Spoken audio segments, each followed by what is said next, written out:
ایک دفعہ کا ذکر ہے۔ کسی گاؤں میں ایک رضیہ نامی بیوہ خاتون رہتی تھی، جس کے ہاں 3 بیٹیاں تھیں، نمرہ، اقصیٰ اور میرب، جو کہ 18 سے 22 سال کی عمر کے درمیان تھیں۔ رضیہ کے شوہر کا انتقال بیماری کی وجہ سے ہو جاتا ہے، اور پھر رضیہ لوگوں کے گھروں میں کام کاج کر کے اپنا اور اپنی بیٹیوں کا خرچہ پانی کرتی تھی۔ نمرہ، جو گھر کی بڑی بیٹی تھی، وہ نہایت سلجھی ہوئی اور سمجھدار لڑکی تھی۔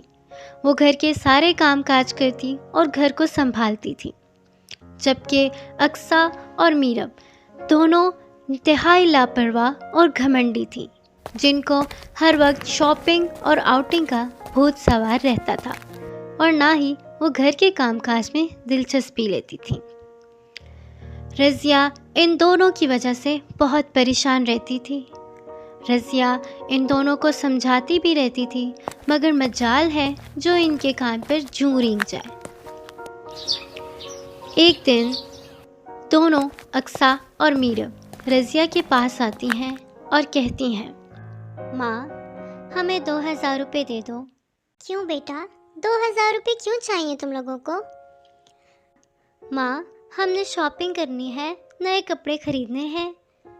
رضیہ حیران سے اقصیٰ کی طرف دیکھتے ہوئے کہتی ہے، بیٹا، اتنے کپڑے تو ہیں تم لوگوں کے پاس، اور کپڑے خرید کر کیا کرنا ہے؟ ماں، وہ کپڑے پرانے ہو چکے ہیں، ہمیں نئے کپڑے خریدنے ہیں۔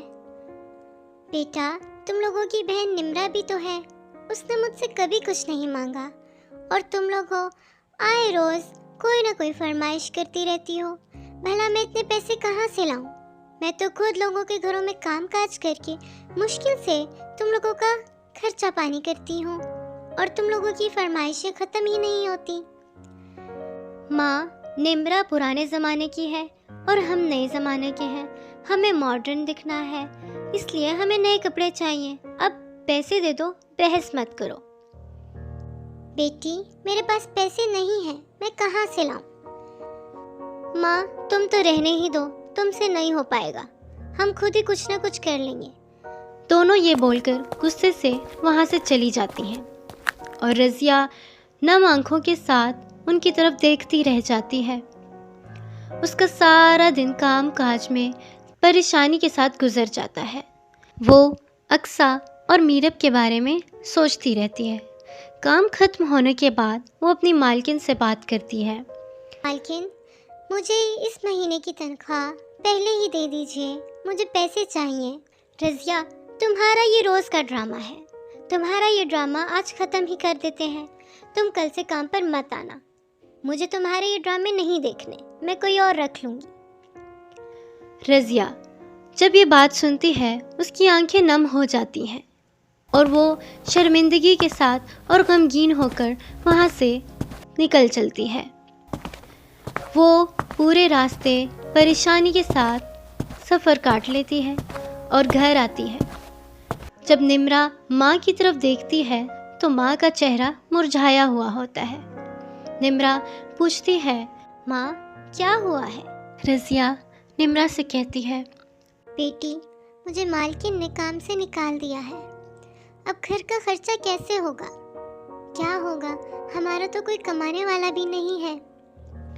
نمرہ یہ بات سن کر پریشان ہو جاتی ہے، اور پھر ماں کو تسلی دیتے ہوئے کہتی ہے، ماں مت ہو، انشاءاللہ کوئی نہ کوئی حل نکل آئے گا اس کا بھی۔ دونوں سوچ رہی ہوتی ہیں کہ اچانک سے نمرہ کہتی ہے، ماں، کیوں نہ ہم چائے کا ٹھیلا لگا لیں، اس سے تھوڑا بہت تو گھر کا خرچہ نکل ہی آئے گا۔ بیٹی، تمہاری یہ بات تو ٹھیک ہے، مگر اتنے پیسے کہاں سے آئیں گے کہ چائے کا ٹھیلا لگایا جائے؟ میرے پاس تو کوئی جمع پونجی بھی نہیں ہے جو میں یہاں پہ خرچ کر دوں۔ ماں، تو ہم کیوں نہ کسی سے قرض لے لیں، اور وہ تھوڑے تھوڑے پیسے کر کے بعد میں ہم ادا کر دیں گے۔ بیٹی، تمہاری یہ بات تو ٹھیک ہے، اب ایسا ہی کرنا پڑے گا کیونکہ کوئی اور حل نہیں ہے۔ وہ دونوں یہ باتیں کر ہی رہی ہوتی ہیں کہ وہاں سے اقصیٰ اور میرب آ جاتی ہیں، اور انہوں نے ہاتھ میں شاپنگ بیگز اٹھائے ہوتے ہیں۔ رضیہ ان کی طرف دیکھ کر کہتی ہے، کہاں تھی تم دونوں کو گھر کی پرواہ ہے بھی یا نہیں؟ ہم لوگ شاپنگ کرنے گئے تھے اور یہ ہمارے کپڑے ہیں، ہم اپنے کپڑے لائے ہیں۔ دیکھو تو ان کو، یہاں ہمیں 2 وقت کی روٹی کی پریشانی ہے اور یہ شاپنگ کرتی پھر رہی ہیں۔ اقصیٰ اور میرب ماں کی بات کا جواب دیے بغیر اس کو نظر انداز کر کے کمرے میں چلی جاتی ہیں۔ ماں، تم ان دونوں کی فکر چھوڑ دو اور دعا کرو کہ اللہ ان کو ہدایت دے۔ پھر اگلے دن رضیہ کسی سے کچھ رقم ادھار لیتی ہے اور انڈے اور چائے کا ٹھیلا لگا لیتی ہے۔ شروع میں اس کے ٹھیلے پر لوگ اتنے آتے جاتے نہیں ہیں، لیکن دن گزرنے کے ساتھ ساتھ لوگ اس کے ٹھیلے پر آنے لگتے ہیں اور اس کے پاس اتنے پیسے جمع ہو جاتے ہیں کہ وہ اپنی بیٹیوں کے لیے کپڑے بنا سکے۔ رضیہ کے بنائے ہوئے کپڑے اقصیٰ اور میرب کو پسند نہیں آتے، وہ دونوں کپڑے پہننے سے انکار کر دیتی ہیں۔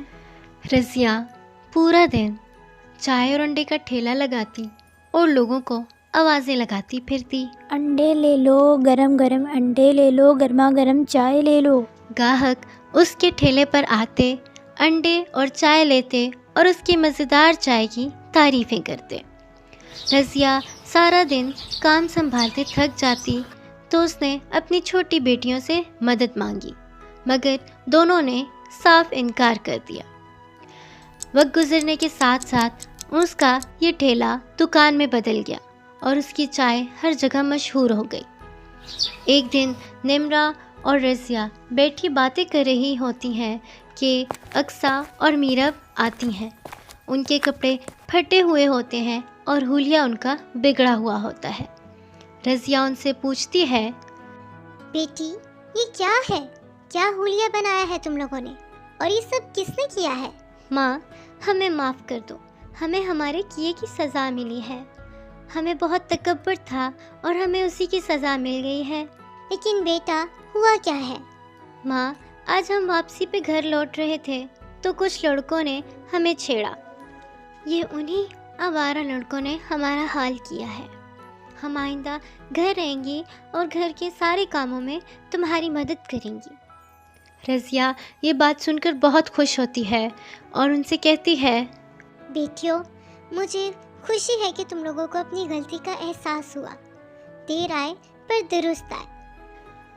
اور پھر وہ دونوں گھر کے سارے کام کرتی اور ٹھیلے پر ماں کی مدد بھی کرتی۔ وقت گزرنے کے ساتھ ساتھ ان کی وہ دکان ریسٹورنٹ میں بدل گئی اور انہوں نے ایک نیا گھر بنا لیا۔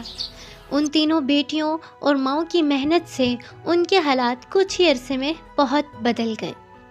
اور پھر رضیہ نے اپنی تینوں بیٹیوں کی دھوم دھام سے شادی کر دی۔ ریسٹورنٹ میں مختلف فوڈز بنانے کے لیے انہوں نے لوگ کام پر رکھ لیے اور اس طرح دن بہ دن وہ لوگ خوشیوں کی طرف روانہ ہونے لگے اور پھر ان کی زندگی خوشحال گزرنے لگی۔